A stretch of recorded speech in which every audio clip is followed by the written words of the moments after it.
നമ്മളിന്ന് ചർച്ച ചെയ്യാൻ പോകുന്നത് ഇന്ത്യൻ രാഷ്ട്രീയത്തിലെ പ്രധാനപ്പെട്ട ചില ഘടകങ്ങളെക്കുറിച്ചാണ്. നമുക്കറിയാം 1947 നമുക്ക് സ്വാതന്ത്ര്യം ലഭിക്കുമ്പോൾ നമ്മൾ നേരിട്ട പ്രധാനപ്പെട്ട ഒരു വെല്ലുവിളി എന്ന് പറയുന്നത് ഒരു ജനാധിപത്യ ഭരണകൂടം സ്ഥാപിച്ചെടുക്കുക എന്നുള്ളതായിരുന്നു. കാരണം കൊളോണിയൽ ഭരണകാലഘട്ടത്തിൽ നമ്മൾ അനുഭവിച്ച കുറേയധികം ദുരിതങ്ങൾ ഉണ്ടായിരുന്നു. ഇതിനൊക്കെയുള്ള കൃത്യമായിട്ടുള്ള മറുപടി ജനാധിപത്യ ഭരണകൂടത്തിൽ മാത്രമേ നമുക്ക് നൽകാൻ സാധിക്കുമായിരുന്നുള്ളൂ. അതുകൊണ്ട് തന്നെ നമ്മുടെ എല്ലാ ലീഡേഴ്സും അതിന് വളരെയധികം പരിശ്രമിച്ചതായി നമുക്ക് കാണാൻ പറ്റും.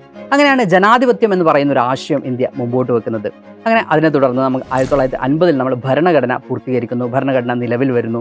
അതിനുശേഷം ഒരു ജനാധിപത്യത്തിന് വേണ്ടിയുള്ള തെരഞ്ഞെടുപ്പും അതിനു വേണ്ടിയിട്ടുള്ള ചർച്ചകളുമൊക്കെ അതിമനോഹരമായിട്ട് തന്നെ മുമ്പോട്ട് പോകുന്ന ഘട്ടത്തിലാണ് ലോകത്തിൻ്റെ പല ഭാഗങ്ങളിലും ഇന്ത്യക്ക് ചില വെല്ലുവിളികൾ അല്ലെങ്കിൽ ചില വിമർശനങ്ങൾ ഉയരുന്നത്. കാരണം ഇന്ത്യയിലെ ഭൂരിഭാഗം ആളുകളും നിരക്ഷരരായിരുന്നു. അതുകൊണ്ട് തന്നെ ഇവർ വെച്ചുകൊണ്ട് എങ്ങനെയാണ് ഒരു തെരഞ്ഞെടുപ്പിലേക്ക് ഇന്ത്യ പോവുക എന്ന് ഈവൻ നമ്മുടെ രാജ്യത്തിനകത്തുള്ള വിദ്യാസമ്പന്നരായിട്ടുള്ള ആളുകൾ പോലും വിമർശിക്കുന്ന ഒരു ഘട്ടം നമുക്ക് കാണാൻ സാധിച്ചിരുന്നു. ഇതിനെയൊക്കെ മറികടന്നുകൊണ്ട് നമ്മൾ അതിമനോഹരമായി തന്നെ 1951-52 കാലഘട്ടത്തിൽ നമ്മുടെ ആദ്യത്തെ പൊതു തെരഞ്ഞെടുപ്പ് നമ്മൾ പൂർത്തീകരിക്കുന്നുണ്ട്. ഇതിൽ തന്നെ ഏറ്റവും പ്രധാനപ്പെട്ട കാര്യം എന്ന് പറയുന്നത് ലോക ജനാധിപത്യ ചരിത്രത്തിലെ ഏറ്റവും പ്രധാനപ്പെട്ട ഒരു നിമിഷമായിരുന്നു ഇന്ത്യൻ ജനാധിപത്യ വ്യവസ്ഥ അല്ലെങ്കിൽ ഇന്ത്യ ഒരു ജനാധിപത്യ ഭരണകൂടം സ്ഥാപിച്ചെടുത്തത് എന്ന് നമുക്ക് കാണാൻ പറ്റും. ഇതിൽ നമ്മൾ എടുത്തു പറയേണ്ട ഒരു കാര്യം 1952 നമ്മുടെ ആദ്യത്തെ തെരഞ്ഞെടുപ്പ് നടത്തുന്നത്.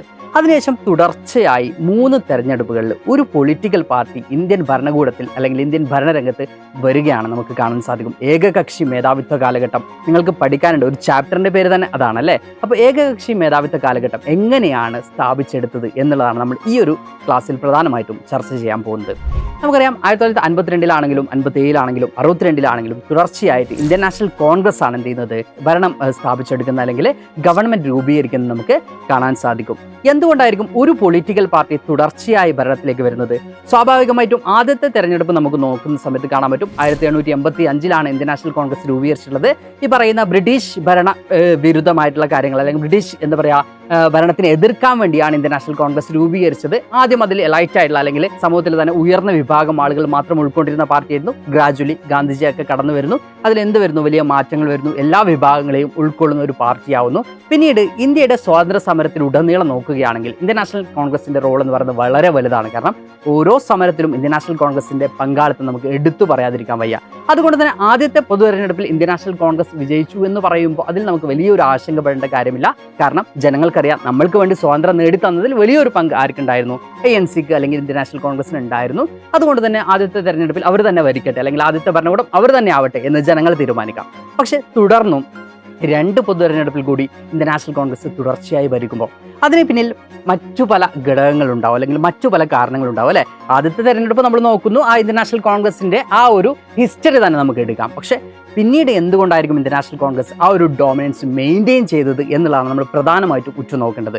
അതിൽ എടുത്തു പറയേണ്ടത് നമ്മുടെ സ്വാതന്ത്ര്യ സമര സേനാനികളായിട്ടുള്ള അല്ലെങ്കിൽ ആ സമരത്തിൽ പങ്കെടുത്തിട്ടുള്ള പല ആളുകളും ഈ പറയുന്ന ഇലക്ഷനിൽ കാൻഡിഡേറ്റ്സ് ആയിരുന്നു എന്നുള്ളതും ജവഹർലാൽ നെഹ്റുവിനെ പോലെയുള്ള പ്രഗത്ഭരായിട്ടുള്ള അല്ലെങ്കിൽ ജനകീയനായിട്ടുള്ള നേതാക്കന്മാർ ഇന്ത്യൻ നാഷണൽ കോൺഗ്രസിൽ ഉണ്ടായിരുന്നു എന്നുള്ളതും, അതുകൂടാതെ രാജ്യത്തുടനീളം സംഘടനാ മികവുള്ള ഒരു പാർട്ടിയായിരുന്നു ഇന്ത്യൻ നാഷണൽ കോൺഗ്രസ് എന്നുള്ളതും നമുക്ക് കാണാൻ പറ്റും.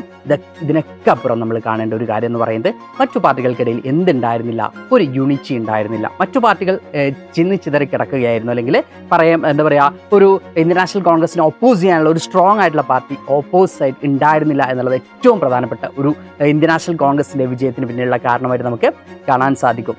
പിന്നീട് അവരത് റിയലൈസ് ചെയ്യുന്നുണ്ട്, മറ്റു പാർട്ടികൾ അത് റിയലൈസ് ചെയ്യുമ്പോൾ തന്നെ ഇന്ത്യൻ നാഷണൽ കോൺഗ്രസിന്റെ പതനം കൂടി നമുക്കൊരു സൈഡ് കൂടി കാണാൻ പറ്റുന്നുണ്ട്. മറ്റു പാർട്ടികൾ എന്ത് തീരുമാനിക്കുന്നു, നമ്മൾ ഒന്നിച്ചു നിൽക്കാമെന്ന് തീരുമാനിക്കുന്നത് ഇന്ത്യൻ നാഷണൽ കോൺഗ്രസിന് ചെറുതായിട്ടെങ്കിലും ഒരു വെല്ലുവിളിയായി മാറുന്നത് നമുക്ക് കാണാൻ സാധിക്കുന്നുണ്ട്. അപ്പോൾ നമ്മുടെ ചോദ്യത്തിനുള്ള ഉത്തരം ഇതേ ഉള്ളൂ. ഇന്ത്യൻ നാഷണൽ കോൺഗ്രസ് എന്തുകൊണ്ടാണ് ആദ്യത്തെ 3 പൊതു തെരഞ്ഞെടുപ്പിൽ ജയിച്ചത് എന്ന് നോക്കിയാൽ നെഹ്റുവിനെ പോലെയുള്ള നേതാക്കന്മാരും അതുപോലെ തന്നെ ഇന്ത്യൻ നാഷണൽ കോൺഗ്രസിന്റെ ആ പൈതൃകവും അതുപോലെ തന്നെ ഓപ്പോസിഷൻ പാർട്ടി എന്തുണ്ടായിരുന്നില്ല, അവർക്കിടയിൽ ഒരു യൂണിറ്റി ഇല്ലായ്മയും, കൂടാതെ ഇന്ത്യൻ നാഷണൽ കോൺഗ്രസ് എല്ലാ തരത്തിലുള്ള ആശയങ്ങളെയും ഉൾക്കൊള്ളുന്നുണ്ടായിരുന്നു. അതായത് സോഷ്യലിസം ആണെങ്കിലും അല്ലെങ്കിൽ നമ്മൾ പറഞ്ഞ എക്സ്ട്രീമിസ്റ്റ് ഐഡിയോളജീസ് ആണെങ്കിലും മോഡറേറ്റ്സ് ഐഡിയോളജീസ് ആണെങ്കിലും എല്ലാം ഉൾക്കൊള്ളുന്ന ഒരു പൊളിറ്റിക്കൽ പാർട്ടി കൂടിയായിരുന്നു ഇന്ത്യൻ നാഷണൽ കോൺഗ്രസ്. ഇതൊക്കെ തന്നെയാണ് ഇന്ത്യൻ നാഷണൽ കോൺഗ്രസ് ആദ്യത്തെ തെരഞ്ഞെടുപ്പുകളിൽ വിജയിക്കാണ്ടായിരുന്ന പ്രധാനപ്പെട്ട കാരണം. ഇനി നമ്മൾ മറ്റൊരു ചോദ്യം കൂടി തുടക്കത്തിൽ മുമ്പോട്ട് വെച്ചിട്ടുണ്ട്. ഇന്ത്യൻ നാഷണൽ കോൺഗ്രസ് മാത്രമായിരുന്നു വേൾഡിൽ 1 പാർട്ടി ഡോമിനൻസ് എസ്റ്റാബ്ലിഷ് ചെയ്തിട്ടുള്ളത് എന്നൊരു ചോദ്യം നമ്മൾ തുടക്കത്തിൽ പറഞ്ഞിരുന്നു അല്ലേ.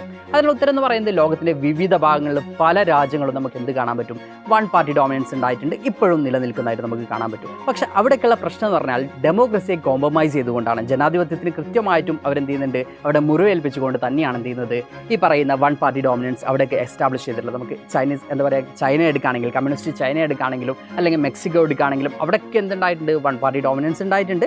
പക്ഷേ ജനാധിപത്യത്തിന് കുറേ അധികം കോംപ്രമൈസ് ചെയ്യേണ്ട ഒരു സിറ്റുവേഷനും അവിടെ നമുക്ക് കാണാൻ സാധിക്കും. പക്ഷേ ഇന്ത്യയിൽ ഫ്രീ ആൻഡ് ഫെയർ ഇലക്ഷനിലൂടെയാണ് എല്ലാ പാർട്ടികൾക്കും ഇലക്ഷന് മത്സരിക്കാം, എല്ലാ ആളുകൾക്കും വോട്ട് രേഖപ്പെടുത്താം. അവിടെയാണ് ഇന്ത്യൻ നാഷണൽ കോൺഗ്രസ് മറ്റ് രാജ്യങ്ങളിൽ നിന്നൊക്കെ വ്യത്യസ്തമായി നിൽക്കുന്നത്, അല്ലെങ്കിൽ ഇന്ത്യയുടെ ഈ പറയുന്ന വൺ പാർട്ടി ഡോമിനൻസും മറ്റ് രാജ്യങ്ങളിൽ നിന്നൊക്കെ വ്യത്യസ്തമായി നിൽക്കുന്നത്. ഇതുപോലെ ഈ പറയുന്ന പൊളിറ്റിക്കൽ സയൻസിലെ എല്ലാ ചാപ്റ്റേഴ്സും നമുക്ക് ഓരോ ഭാഗങ്ങളായി ഡിസ്കസ് ചെയ്യാൻ വേണ്ടി ഇനിയും ഞാൻ വരുന്നതാണ്. അപ്പോൾ നമുക്ക് അടുത്ത വീഡിയോയിൽ കാണാം മക്കളെ. Thank you all, by.